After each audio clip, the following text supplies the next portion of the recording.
Hello everyone and welcome to your horoscope for the week of October the 14th till 20th, 2024.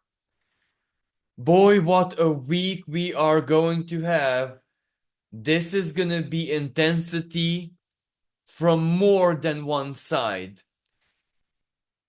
Intensity is provided by the highlight of next week, which is a full moon and a sign of Aries, but an extraordinarily tense and agitated and rebellious and feisty full moon. So there's that. That immediately is a power source for tension. And we know that with any full moon, its effects can play out 1 or 2 days before and after as well. So you can imagine that it is gonna be like its roots extending all throughout the week, really. The other side of the spectrum is where we had two very important and in a certain way, two planets which are the bosses of the show at any given moment, Pluto and Jupiter, changed directions very, very recently, just last week. So, of course, they haven't moved really yet. So, we are still under their, on one hand, shadow expression, and whatever they want to represent is greatly amplified in the now, and it's gonna stay that way all through next week and even the week after. So again, this is like a tone that is not gonna go anywhere anytime soon, and it does provide a great intensity. On one hand, Jupiter in the sign of Gemini, Jupiter in its any kind of expression is responsible with amping stuff, magnifying stuff, tuning it up. When it's shadowy, well, that's when it's real, when I'm very sure that anyone watched comedy shows or memes or, TikTok clips where the cooking disaster. Your cooking oil catches fire and you pour something onto it, and instead of extinguishing the flames, it turns into a blaze. That is exactly how to understand this. When Jupiter does exactly that. And in Gemini, well, on one hand, communication, on the other hand, simply people, and anything that has to do with the usage of technology. So these elements magnified, agitated, it's so easily to predict where the stress factor and the, how should I say, it's not enough that is going on anywhere and everywhere, but it's still, being magnified by us, all of us, as in it hits the news. So worry not, right? If you can. News and talking about communications.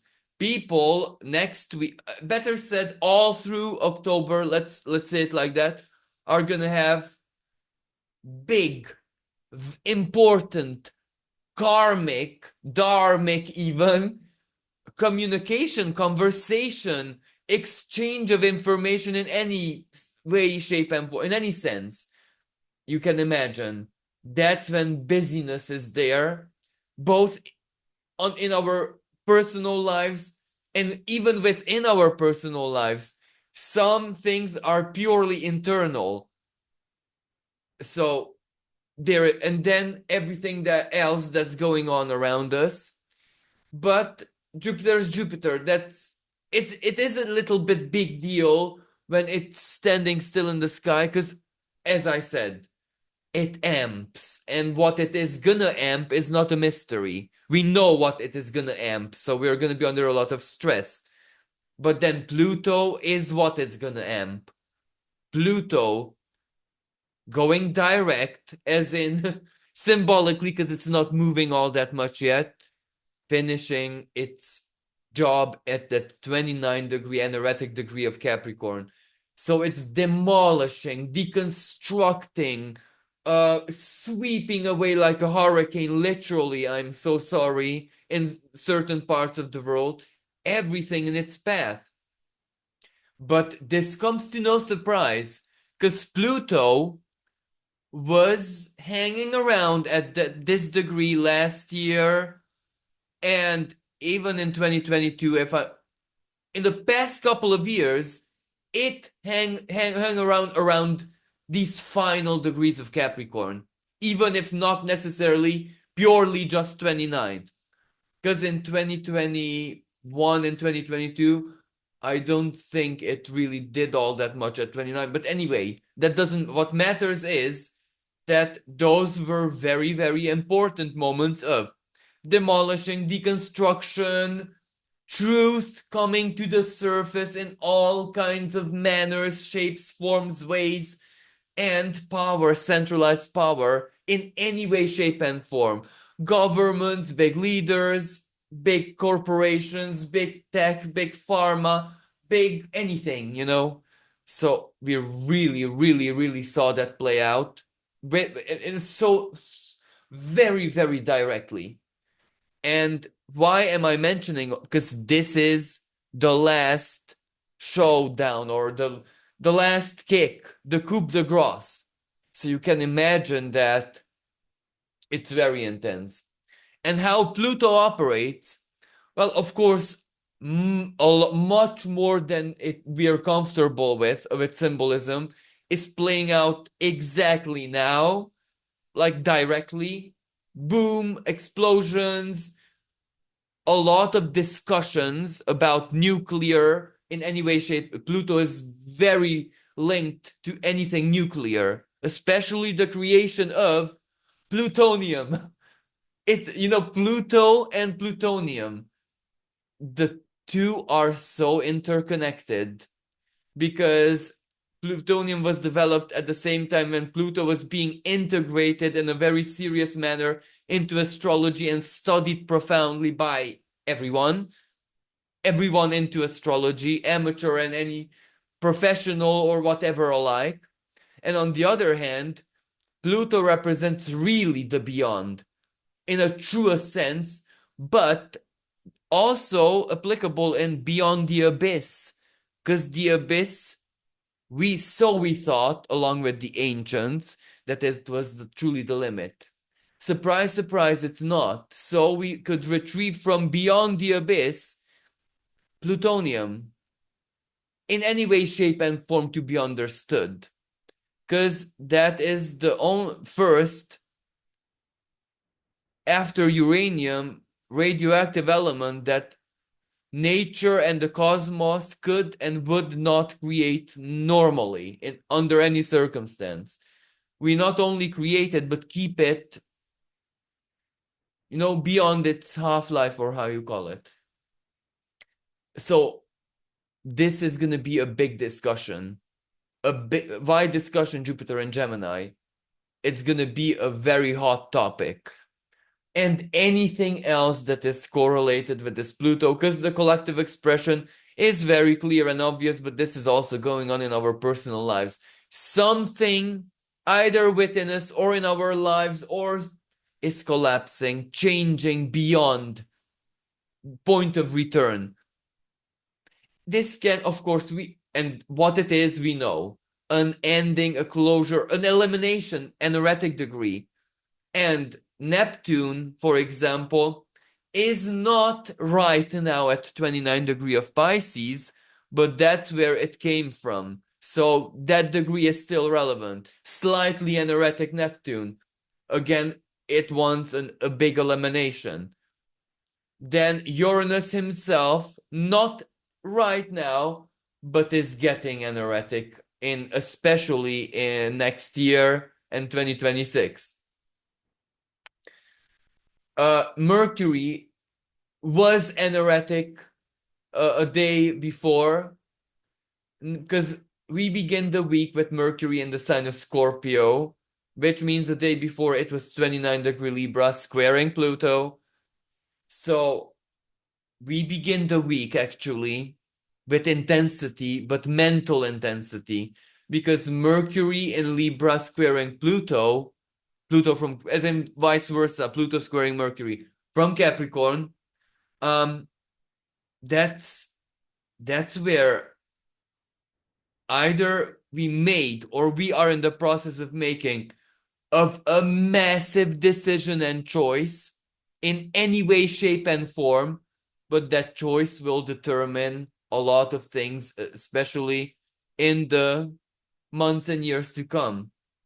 Career, marriage, whatever area of life this is for you, this can actually be first house, so something so personal that it's just you and you, between you and you, if you know what I mean. It doesn't really matter because it's heavy, intense, life-changing, and because Mercury is involved, whatever we are being made aware of, inner forces, external forces, reality's a mirror, right? It doesn't matter how. That is our truth big time, and it speaks about power. What healthy and unhealthy power, our own power over others or vice versa, but chances are both ways at the same time, is being highlighted. We need to contemplate this, and however this is playing out in our lives, it does have something about power in it, directly or indirectly. Sometimes the power, how much power our unconscious has over us, and how well it can build on itself a castle that might aim for the sky, but sometimes the moon, right? Full moon in this case, but just a few weeks back, eclipses, so moon is always there. When the moon pulls the water from the beneath, well, then it doesn't matter how stable the castle is, because what it's built upon is quicksand immediately, so it will sink. This is Pluto playing out in our something is sinking, something is disappearing, and it's linked to power, but also truth, and we are asked to accept or process something. And sometimes we don't see the direct correlation, but it's okay because a part of this energy plays out right now as we speak immediately. Other part of the energy just marked itself, and we're going to understand it later on, much later on. Pluto doesn't need to return to this energetic degree of Capricorn for us to understand what this meant. Mercury is going to be there soon. Venus is going to be there soon. So that degree is going to be activated by many parts of our being that will give us understanding. So for example, we may lose our hair. And, it's more of a physical and psychological and Venusian tragedy and catastrophe. That is the immediate effect. The bigger picture of what that meant or why it happened might play out in the coming weeks and months. But the lost Plutonian element there, and also power. Power may be, how is power correlated to hair? Not the legend of Samson, but even that is extraordinarily relevant and symbolic. But in more like an evolution sense, here is beauty. Beauty is power. Beauty is a lot. When beauty, especially if you guys know that French song, Mon Ami le Rose,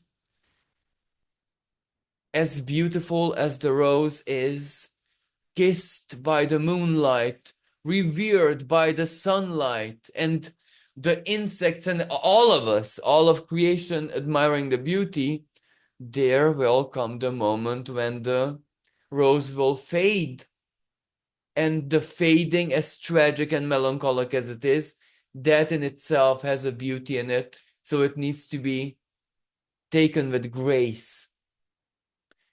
That is exactly when Venus changes. And Venus changes. Because she right now, energetically speaking, is in the underworld. Scorpio, right? Ishtar's descent into the underworld, the sacrifice, the pain, but for understanding her sister. The reason for going to hell was deep understanding. Exactly, Scorpio. Exactly, Venus and Scorpio. But before we get to understanding, we're stripped naked and we have to bear the shame and the pain and the guilt and all of the heavy stuff. Venus in Scorpio. And we begin the week with Venus in Scorpio opposing Uranus. So that is exactly to the letter what I said. Uranus, the cold, hard, practical, earthly in Taurus truth. But the earthly truth always means something deeper than it appears. Taurus, simplicity, it is what it is, but Scorpio, opposite sign, yet it is what it is, can go deeper and should go deeper. And if we go deep, we come to understand. Okay, maybe sometimes, rarely, we get lost there and it traps us. But mostly, the alchemist journey, we come up with some kind of big truth. And a Venusian truth is not a mercurial truth. A Venusian truth is a value, love, emotion, and worth.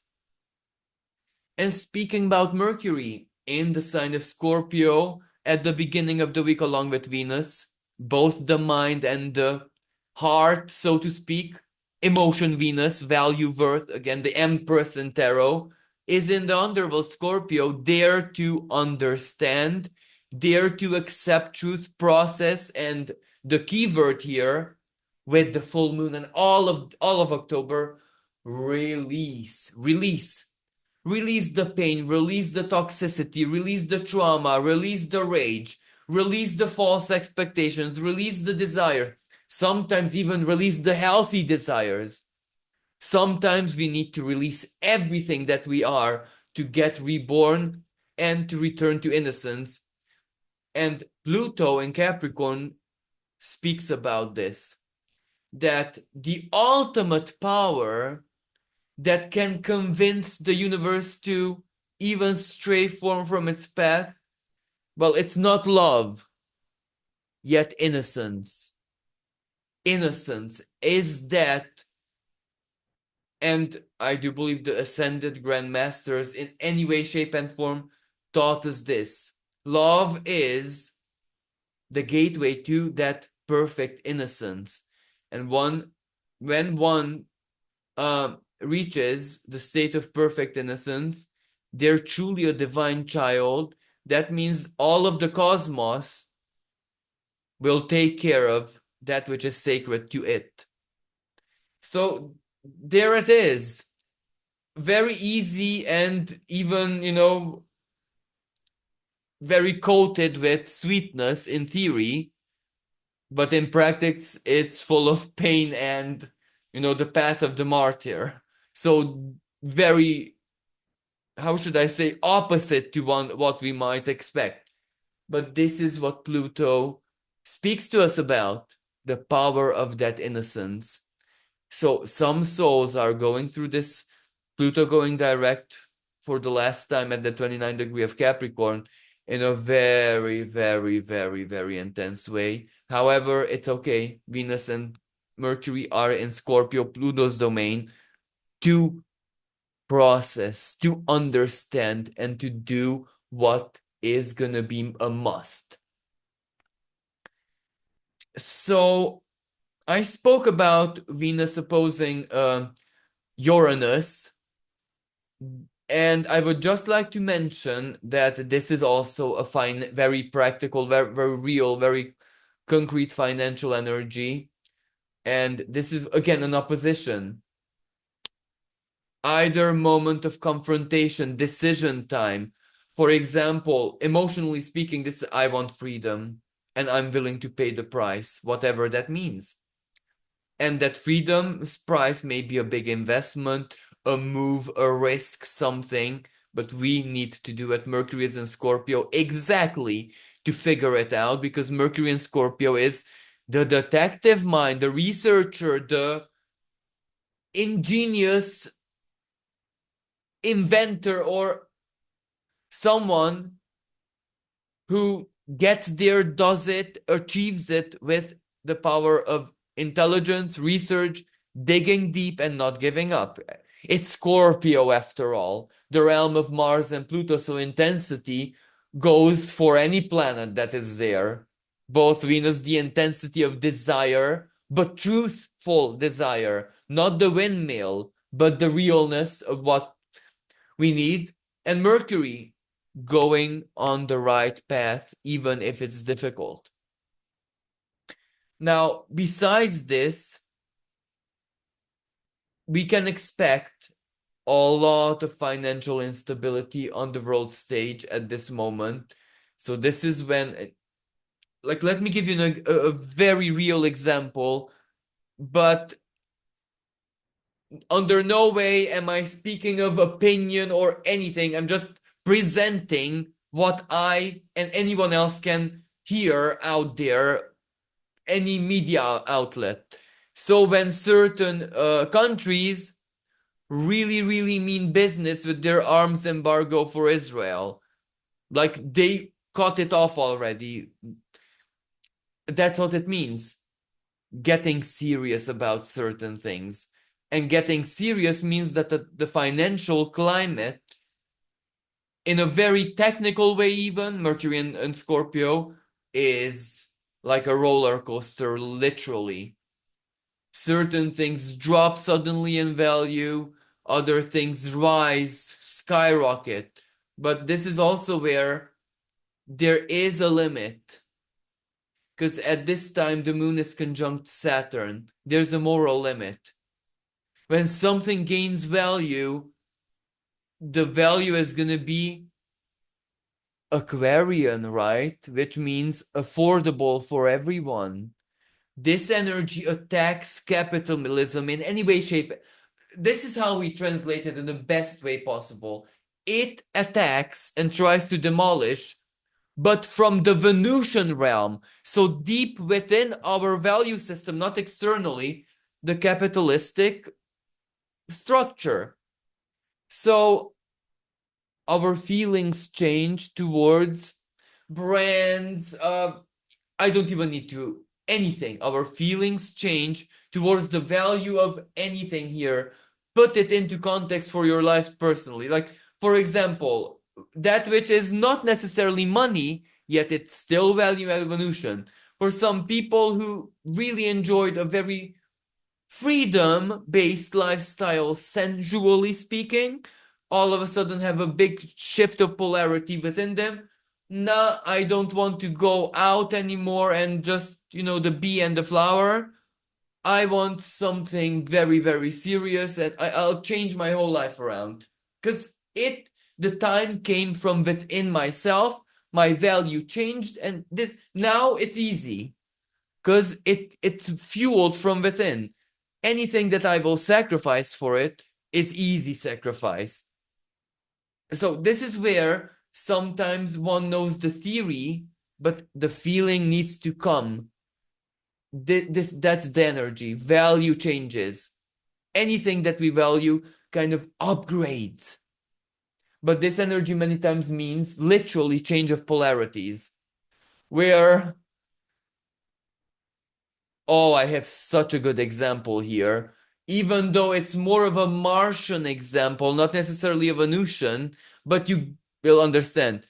A few years back, I read that a zoo found a big python dead in his vivarium, and they were shocked when they found out that no one understands exactly how, but the living mouse, they fed him, as in, you know what I mean. They just released the living mouse in the vivarium, somehow chewed the python's head off. You know what I mean?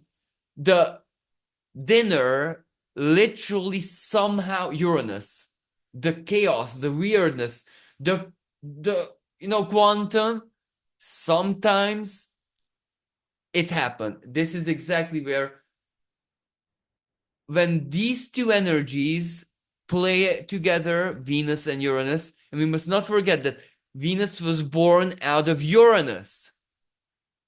So Venus is not all that much of a stranger herself to the expression of Uranus, because she was born out of his testicles, after all. Where am I going with it? Love herself, value, and she's also ephemeral and chaotic, and not a very faithful mistress. So when they oppose each other, well, they're chaotic. Chaos. Polarities can shift even with things that we would bet anything on that they would never change. Scorpio and Taurus, fixed signs, never change. Permanent, whatever, balance, value, whatever. Surprise, surprise under this energy. So even though financially it's usually a bad energy, right?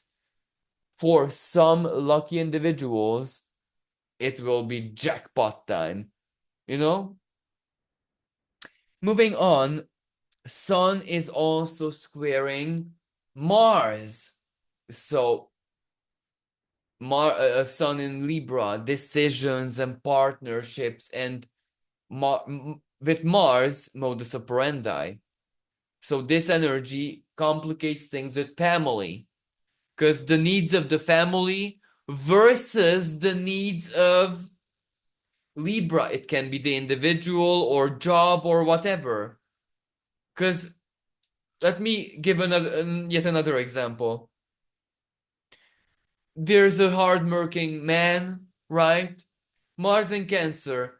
The family needs him right now because the wife's going through hormonal changes and she's so depressed and vulnerable, and so the husband needs to be the nurse. But then right now is a very busy at job as well. So you can imagine the husband will need to make life how should I say, vital, like life depends on it, decisions every single day, but maybe even every single hour. Will he stay at that overtime and really save the day at the company? And of course, money. He needs the money, right? And trust that the wife is going to be okay an extra hour, but then maybe the other day, not only does he need to refuse overtime, but ask to go home early because, you know what I mean? This is this energy. Who am I, Sun in Libra, based on my choices? But what do other people want from me and how do I manage? Because this can be extraordinarily productive. Hard, but productive. Let me give an example. With the previous example, the husband is stressed out as hell, juggling as best as he can with job, and but the wife notices, and guess what? The sacrifice that she sees the husband put in gives her so much power that she climbs out of the depression.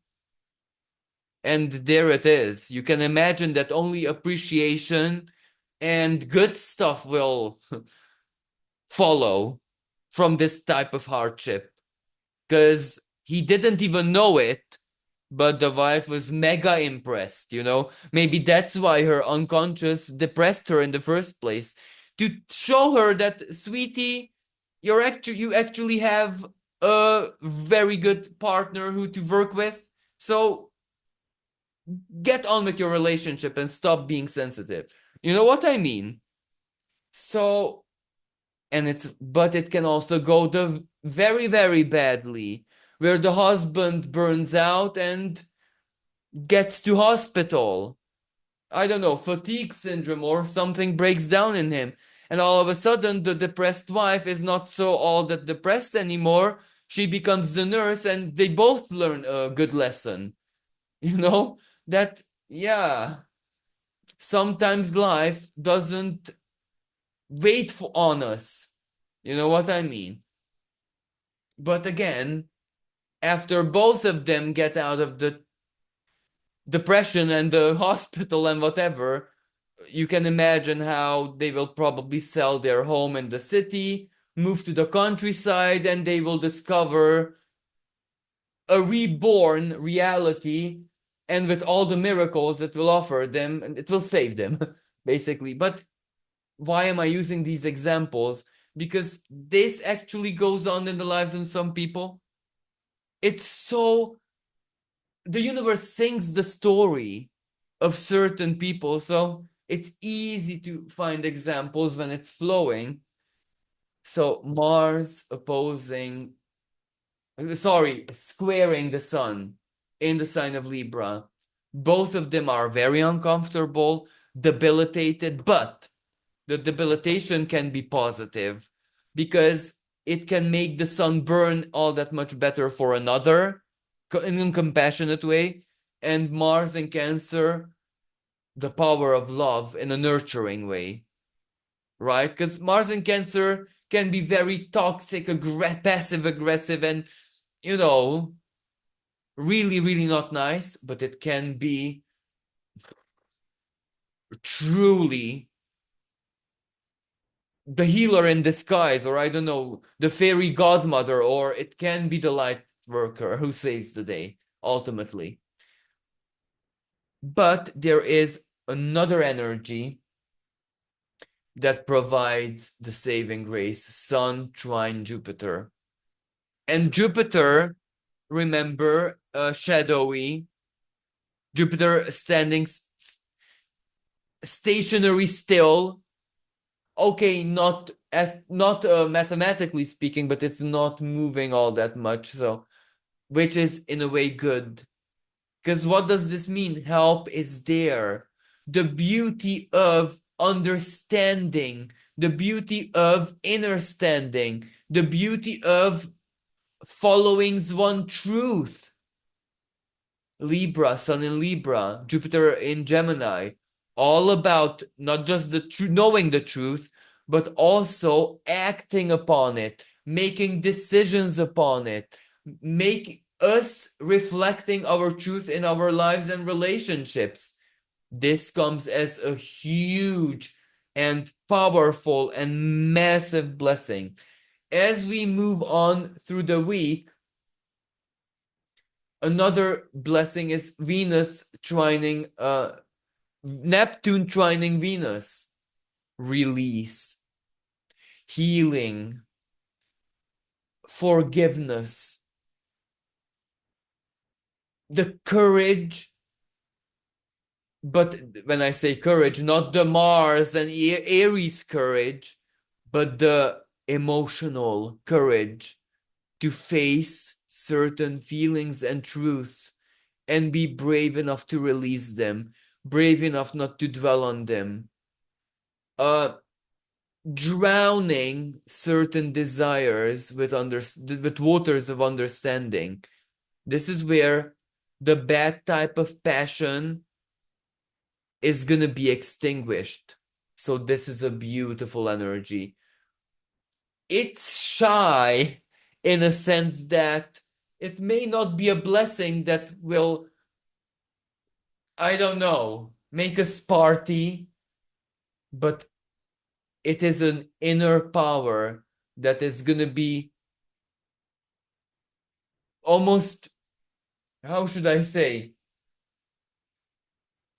insistingly present for us to use it, for us to tap into the power of emotions, but in the best possible way. Because everything that happens next week and all throughout most of October happens under the aspect that I've been speaking about every single horoscope: the minor grand trine or major sextile, grand sextile Pluto, Uranus, Neptune hold.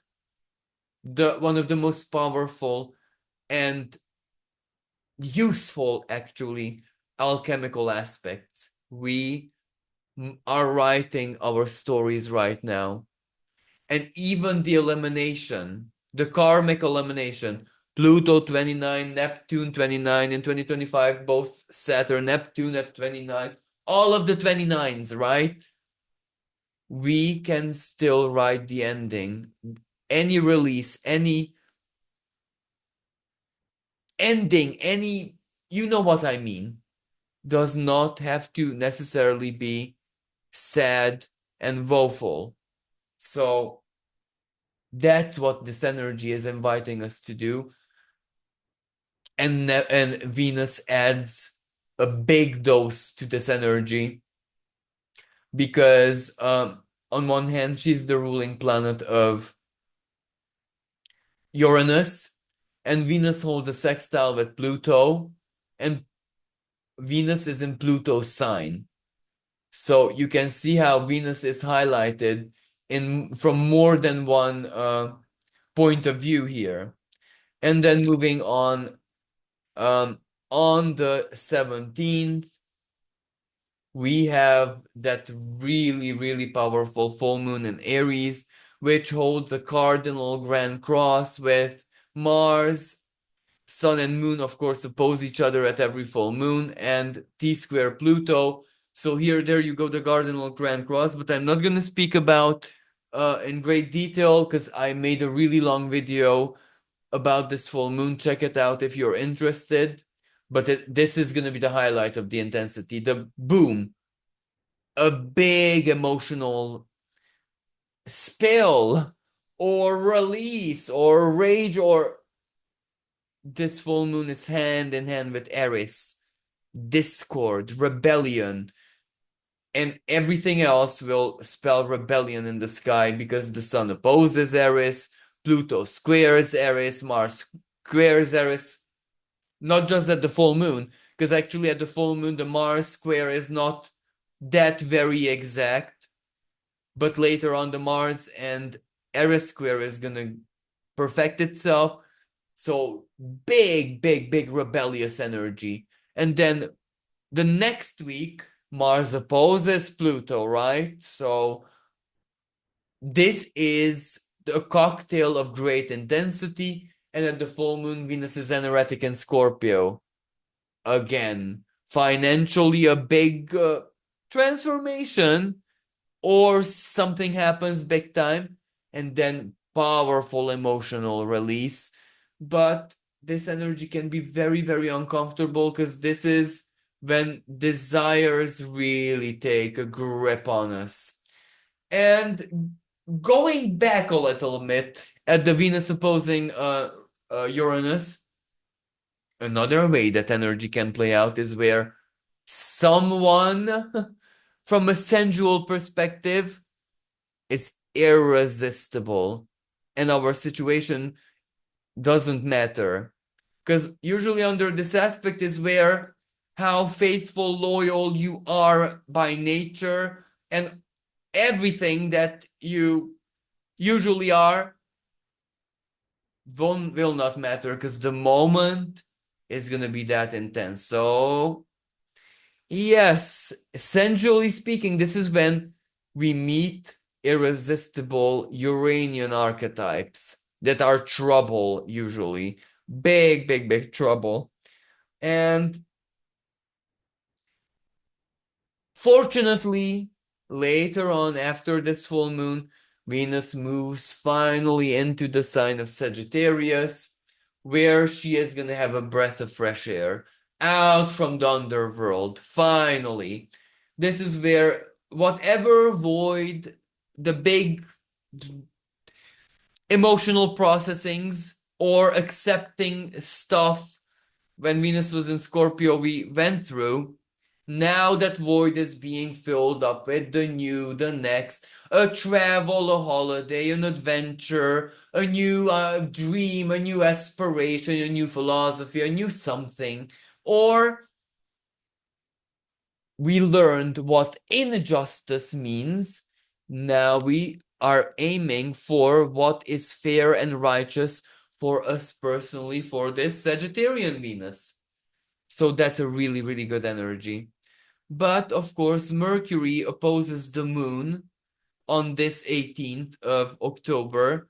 So this is a bit intense because it is starting to sink in intuitively or in any other ways what the upcoming Mercury opposing Uranus will mean for us personally.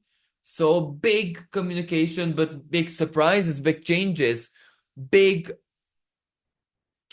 from within our value system and preferences, because this is a financial X as well. This is where we are going to be the surprise factor very soon. And this moon opposing Mercury cooks that up. Whatever surprise we are going to dish out very soon. Then on the 19th, it is actually it is actually Uranus who, I'm not, there we go. Uranus conjuncting the moon. Again, heightened and very, very rebellious feelings. But of course, in both ways, this can be very, very good and delightful, especially that these hold a sextile with Mars and Neptune. So this has a really good side to it. And then Mars is finally building up its trine with Neptune. That's like truly the power of love, compassion, family, community, culture, the past, where sometimes the past comes to help us. For all the good deeds in the past, sometimes in life they reflect back at us. If you were a valuable member of community or any group, but when I say group in a Cancerian way, you can imagine that when you need help, you don't even have to ask, because it comes without saying. Neptune trine Mars, sometimes exactly you don't need to ask because people have souls and they feel it. So miracles can come through intuitive feelings, dreams, and stuff like that. And what do I mean, dreams? Let's say that you dream that a friend that you love dearly, but you don't speak all that very much because I don't know, family and stuff like that. Everyone's busy. You have an intense dream that they are in murky water. You know that when you wake up and realize you will phone them, write to them, email them, and you will be filled in and you will help. There it is. You dreamt it because your soul wants you to help. So ask what's wrong so they can tell you, and then you can offer the help, and then there it is. So that type of energy. And that means that Mars on the 20th squares Eris, his sister. Again, very rebellious energy, but this can represent different type of rebellion within the family, within the community. I had enough. Fights in family, priorities in family. I don't think I need to analyze this all that much further because you get the rebellious children, rebellious parents, or just conflict in the family or crisis and the family is going through it together. That's also perfectly part of this because Eris can be something totally external which challenges the whole family. And then Mars can be the family's unity. So, but family, home, house is highlighted here. And also Eris. I don't necessarily want to say fire in the house because it can be a pipe leak. And Cancer is water sign. Mars can represent the destruction of water sometimes. The boiler breaks, pipe leaks, floods, actual floods. But then there is also Eris, and Aries, the element of fire. or maybe both at the same time. If so, yeah. But fortunately, remember Mars trine Neptune. So even when accidents happen, sometimes they happen to call forth greater love, greater compassion, the solidarity of family and community. And we are going to be seeing that also. However, we're also going to be seeing the scary, the violent, and the crazy. I'm so sorry, but that Aries home, we're truly and literally gonna see the crazy. But when I say crazy, not just that craziness out there, because that's so obvious. The craze within those who shouldn't be crazy. Like world leaders, for example, when someone can't mask their conviction, when someone, even if their lives or the lives of a country depend on it, they can't be diplomatic. They can't fake it. You know what I mean? This is the energy when what and who you are is expressed and you cannot fake it. This is when the masks are off, even if your life would depend on staying on. But no, this is when the craze will show itself face on, if you know what I mean. So yeah, it's gonna be an intense and heavy week. So I really, really hope that this helped you. And I must say again, full moon in Aries, stay safe. Anger, fights, conflicts, reactions, toxicity. On one hand, let us choose not to do that. Take a step back. And on the other hand, be careful where you travel and what risks you take. Don't go to violent places. Don't go to places where you know you can get hurt in any way, shape, and form. Mars square. The moon is in his sign. Venus being anoretic at that moment. Rape. Don't expose yourself to sexual violence. Be sane and diligent and rational.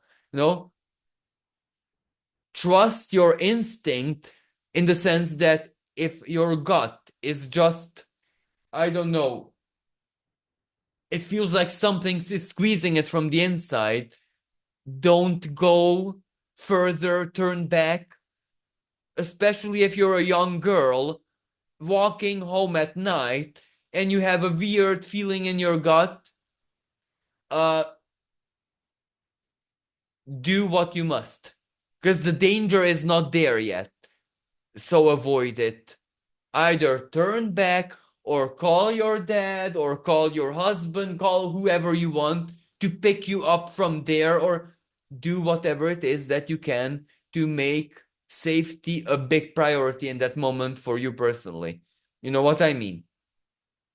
So let us all be extra careful and diligent, including with health and safety rule in any way, shape, and form this week, this coming week that I'm speaking about. So, and let us not put ourselves into danger. Let us avoid violent situation and violent people because they are going to lose their this week. The moon will pull it out from them. Unhappy, miserable, toxic, and violent people are going to be like, ants after a storm. They're going to be really agitated. So let us, yes. So thank you, everyone. And until next time, bye for now.